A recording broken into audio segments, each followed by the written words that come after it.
Terima kasih atas kesempatan yang diberikan kepada saya. Salam sejahtera untuk kita semua. Assalamualaikum warahmatullahi wabarakatuh. Om Swastiastu, Namo Buddhaya, salam kebajikan. Di sini saya akan mengerjakan atau mempresentasikan tugas ujian akhir semester saya terkait dengan mata kuliah Hukum Acara Perdata. Namun sebelum itu saya akan memakai masker karena menghimbau kita supaya tetap dalam masa pandemi ini kita menjaga protokol kesehatan dan menerapkannya di dalam kehidupan kita sehari-hari.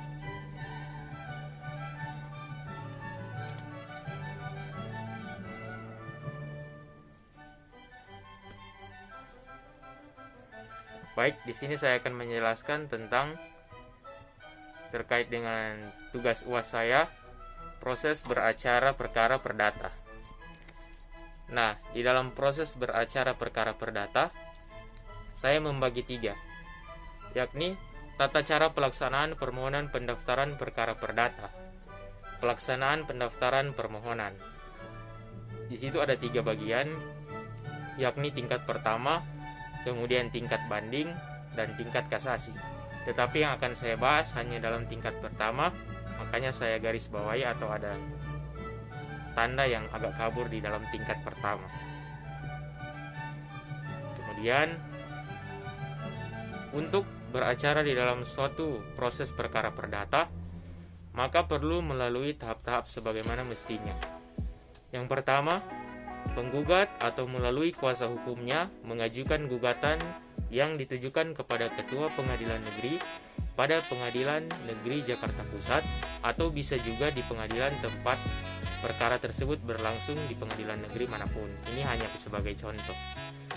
Di meja 1 bagian perdata dengan beberapa kelengkapan dan atau syarat yang harus dipenuhi.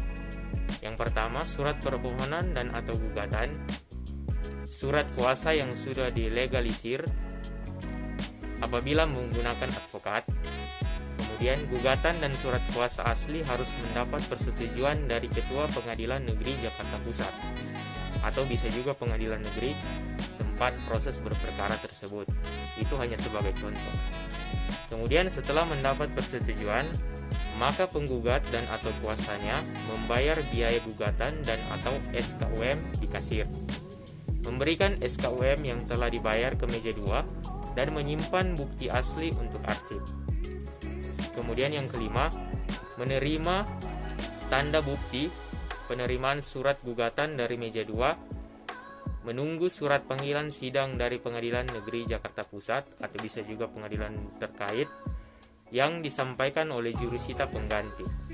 Kemudian yang berikutnya adalah setelah proses tersebut diterima, maka kemudian akan muncul 7 tahapan. Tahapan tersebut adalah yang pertama pembacaan gugatan, kemudian yang kedua jawaban gugatan, kemudian yang ketiga replik gugatan, lalu duplik gugatan, pembuktian, kesimpulan, dan yang terakhir adalah putusan hakim. Semuanya itu ada di dalam undang-undang yang dijabarkan dalam HR atau Herzeine and Leach Reglement. Kemudian ada juga RBG, Rechtsreglement for the Buitengevesten atau RBG, mohon maaf salah penyebutan, Burgerlijk Wetboek atau BW, dan undang-undang lainnya yang mengatur tentang sumber hukum acara perdata. Itu adalah tahapan-tahapan beracara di ruang lingkup lingkungan pengadilan negeri atau beracara dalam ruang lingkup di lingkungan keperdataan. Nah, pasti teman-teman bertanya, apa sih itu pembacaan gugatan, jawaban gugatan, replik gugatan, kemudian duplik gugatan, dan pembuktian, lalu kemudian kesimpulan dan putusan hakim. Dalam hukum acara perdata, hakim itu bersifat pasif. Hakim tidak bersifat aktif seperti yang ada di dalam hukum acara pidana. Nah, maka itu saya membuat penjelasan tentang pembacaan gugatan. Pembacaan gugatan yaitu pihak penggugat berhak meneliti ulang apakah seluruh dalil material atau dalil gugatan dan petitum sudah benar dan lengkap. Hal-hal yang tercantum dalam surat gugatan itulah yang menjadi acuan objek dalam pemeriksaan, dan pemeriksaan tidak boleh keluar dalam ruang lingkup yang termuat dalam surat gugatan. Kemudian jawaban gugatan, yaitu pihak tergugat diberi kesempatan untuk membela diri dan mengajukan segala kepentingannya terhadap penggugat melalui hakim. Kemudian replik gugatan atau replik penggugat, yaitu respon penggugat atas jawaban yang diajukan tergugat. Kemudian ada duplik tergugat, yaitu jawaban tergugat atas replik yang diajukan penggugat. Kemudian pembuktian, yaitu penggugat mengajukan semua alat-alat bukti untuk mendukung dalil-dalil gugat. Yang keenam, kesimpulan, yaitu masing-masing pihak penggugat dan tergugat mengajukan pendapat akhir tentang hasil pemeriksaan. Kemudian yang terakhir adalah putusan hakim. Hakim menyampaikan pendapatnya tentang perkara dan menyimpulkannya dalam suatu putusan. Putusan hakim untuk mengakhiri sengketa. Berbeda dengan hukum acara pidana, hakim bersifat pasif. Dalam hukum acara perdata, hakim bersifat aktif. Dalam hukum acara perdata, hakim bersifat pasif, tidak aktif.